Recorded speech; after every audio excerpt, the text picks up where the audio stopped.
Donnie and Dolly. The team is supported by ableauctions.ca. Closing your business? We can help. A reminder, as I mentioned, all of our guests today brought to you by the Vancouver Giants. Double header at the LEC this weekend. Tomorrow night, they take on Everett at 7 p.m. Sunday, Seattle's in town for a 4 p.m. puck drop. Tickets available at vancouvergiants.com/tickets to get your tickets. I think I said tickets 500 times there. Brendan Batchelor, Sportsnet 650's play-by-play voice, is joining us now. Batch, how are you? I'm doing well. Good to be with you guys. How are you today? I'm good, man. Thank you for doing this. We appreciate it. So the Canucks lose 5-4 in Pittsburgh last night. They get a 2-0 shutout win in Boston, but I think most people thought that was a bit lucky. Lankinen saved their bacon. What do you make of the Canucks' last two performances on this road trip?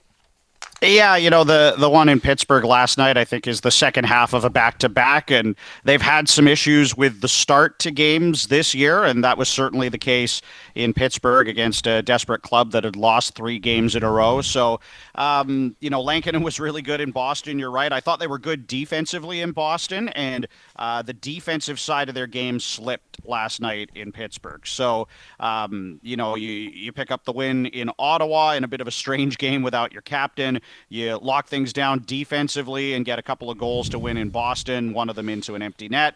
And then it was the defensive game that I thought really sort of shot them in the foot, especially in the first period last night, protecting the front of their net, which is something that Rick Tocchet has talked a lot about, right? We hear him always talk about the guts of the ice, and that's an area they need to be better. And I think some of their defensive depth is being exposed a little bit right now. And, of course, Artur Silovs didn't have a great night either. Yeah, I asked Farhan about this, Batch. I'm going to ask you the same thing. So what are you seeing with Artur Silovs? Because we know about the playoffs last year, this hero run almost that he went on, thrown into it.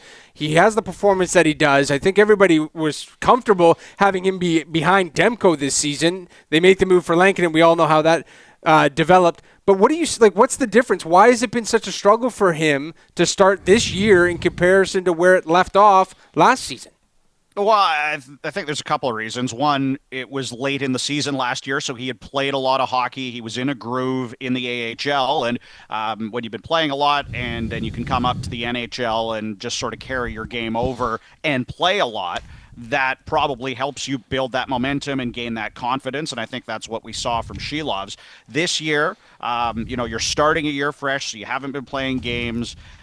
You come in and pretty quickly you become the backup when you were hoping to be the starter. So now you're playing once every 10 days or something like that and working on things in practice, but it doesn't give you an opportunity to build that confidence, to build that momentum, to get those game reps. And, you know, the easy thing to forget about Artur Silovs because of how good he was in the playoffs last year is he's 23 years old.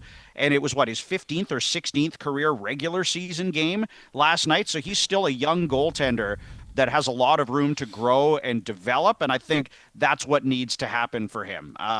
You know, once they get Demko healthy, which is hopefully pretty soon here, he can go down to Abbotsford. He can play some games. He can work through the things that he needs to improve in his game and round things out so that the next time he gets a chance in the NHL, he's more prepared. But I think what this has showcased is it's one thing to come in and have a hot run as a goaltender in the NHL. It's another thing to try and find that consistency and play the backup role in particular, and that's something that Silovs has struggled with this year. And, you know, I think the only thing that's going to fix it is game reps, and the only way he's going to get game reps consistently is either if they have an injury in the crease, which they're certainly not hoping for with Demko coming back here pretty soon, or he gets to go down to Abbotsford and play some games.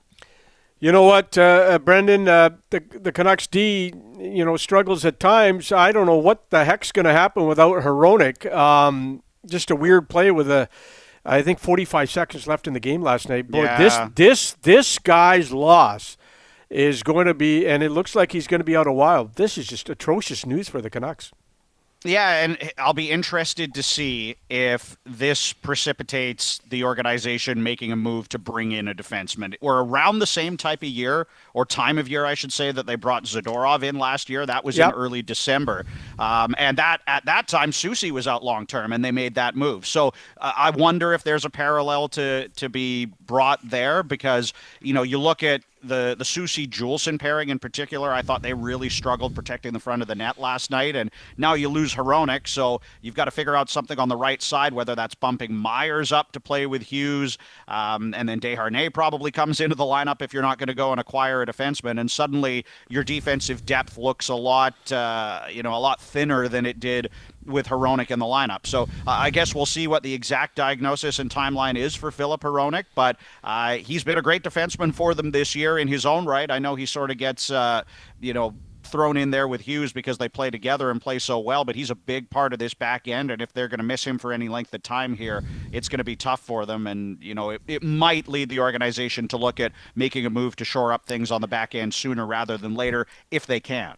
What do you make of Höglander in Rick Tocchet's doghouse? 7 minutes in Boston the other night. Brendan, 24 goals last year. He's on pace for 8 this year. What's happening with Höglander? Yeah, well, I think, first of all, he's a victim of some of the added depth they brought in on the wings. But when you bring in those sorts of players, you want competition, internal competition. And so you're looking at guys to push each other. And let's be honest, Nils Höglander hasn't earned the trust of the head coach again this year. You're right, under 8 minutes against the Bruins the other night. Like, if they get healthier here, if they get JT Miller back and things get bumped down the lineup, you have to imagine that he's in danger of being a healthy scratch at some point if they were to ever get a fully healthy forward group. So, I think he does some good things on the forecheck and trying to create, but it's his two-way game, I think, that has always held him back, and it's multiple head coaches now that, haven't trusted him in bigger roles up the lineup. So, whenever something like this happens, I know there are lots of fans that say, he scored the 24 goals last year, he's got the offensive upside, give him more opportunity up the lineup. The fact of the matter is the guys that are playing up the lineup right now deserve that opportunity more than he does, and he's got to get his work boots on and earn his spot if he wants to have more minutes, because it wouldn't surprise me at all if he ends up in the press box if his game doesn't improve. Batch, we appreciate you joining us, especially after a dentist appointment. I hope all was good there. All good. And you're getting a lot of love on the jacket, by the way. Yeah, the plaid jacket. A lot of love in the Delaney's OK Tire Langley inbox about that. Yeah, so. Absolutely nice. Thank you for doing this, Batch. We will talk to you soon. Appreciate it. Yeah, it's the time of year. You got to wear your plaid. Thanks for having me, guys. Thanks, Batch. Absolutely. Appreciate it.